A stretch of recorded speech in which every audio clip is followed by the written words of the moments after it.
With the Ford Escape's life coming to an end, with there being no new additions to this line unless it moves to a completely different type of vehicle, being a hybrid or an electric in the future, we're going to take a look at the last gas-powered generation of the Ford Escape and see if it's worth it to pick up in 2025 or if you should just wait and go fully electric or get something completely different. My name is Jason and you're watching God Next.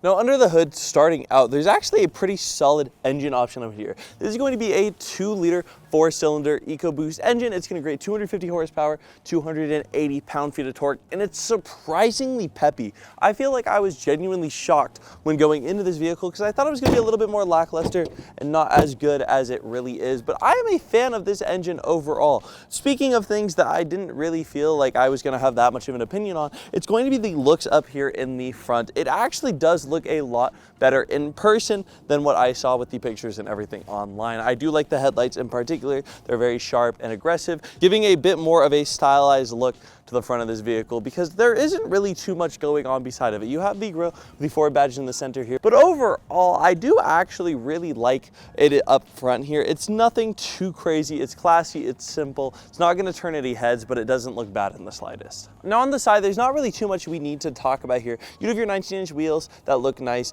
but you also do have the two-tone back here with the black and the white. I think this would look a lot better on any other color than white, but other than that, it does look pretty good overall. Now moving on to the back of the Escape, there's not really too much that looks different from the past 2 years. It looks nice nonetheless. You have the taillights here, which I think looks nice. You have all of your badging, the Ford logo, the Escape logo, the Platinum badging, and the all-wheel drive down there. You have an electronically opening trunk, which I think is quite nice, leaving you a bit of storage space on the inside, enough to fit whatever you possibly need. This is kind of just a nice, and I'd say an almost perfect size little SUV to carry yourself around in your family. If you guys are smaller, I think it's a great option for that. But one thing that catches my eye back here, that catches me off guard, if I'm going to be completely honest, is the fact that there is a tow hitch attached to this.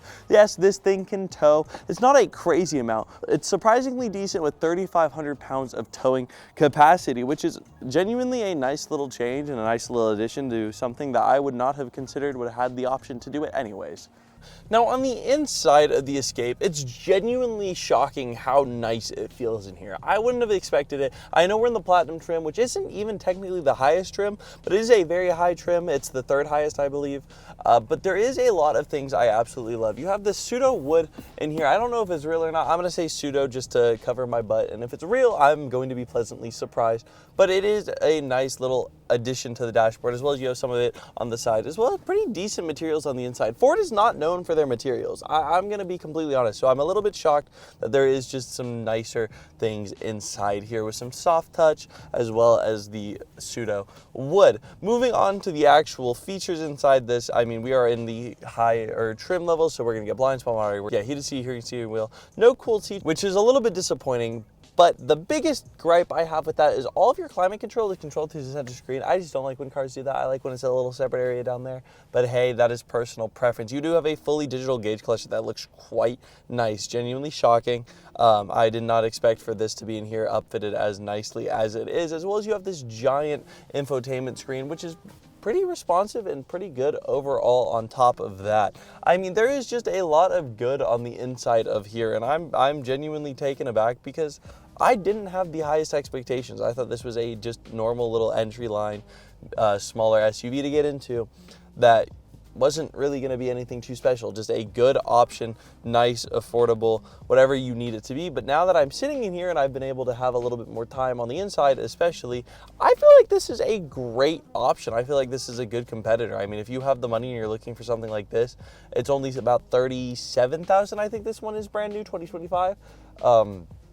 And I mean, I'm not trying to say $37,000 isn't a lot, but I feel like for a car that is this kitted out and feels this good, it's a pretty good deal at that end of the day. The back seat as well, we're not going to touch on it too much, but it is comfortable enough. You can definitely fit your 5 people in here without a problem. Let's get to the driving experience and then we'll finish up here. Now, actually driving the Escape is, like I was saying earlier, it feels pretty good. This engine is actually just nice. I think it's like the perfect fit for a car this size. I don't feel like there's too much drag. I feel like the steering is quite tight, but not too tight where it's a struggle to move, but it's responsive and everything along those lines. So it feels really, really good overall. The visibility in here is great, and just it's kind of just great. I'm genuinely shocked. Like I've been saying this whole review, I feel like, but I did not have the highest expectations for this.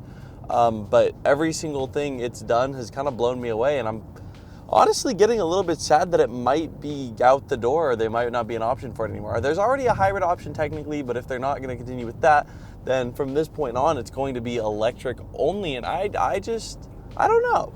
It's a weird little transitional period. I think it's really nice though. Everything about this, I mean, the acceleration, you're not going to hit any crazy highs, but you go fast, you can speed up, you don't feel like you're ever lagging behind. There's no real road noise, anything like that. It's just overall, I mean, it's a comfortable, fun, easy driving experience.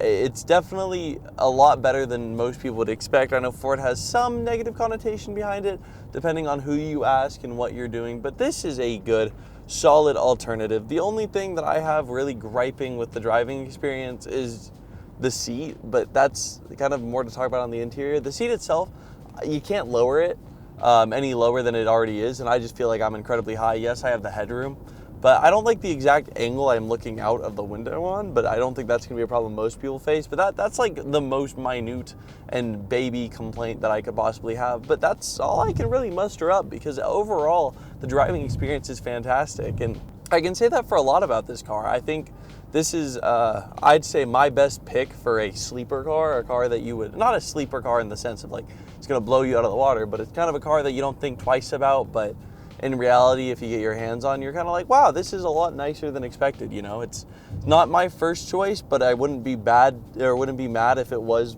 the one I ended up with. You know, it does everything that it needs to do and a little bit more on top of that. So if you guys like the Escape and you're sad it's going, let me know down in the comments below. If you guys would drive this car, leave a like on the video, subscribe if you want to see more from us, and I will see you in the next one.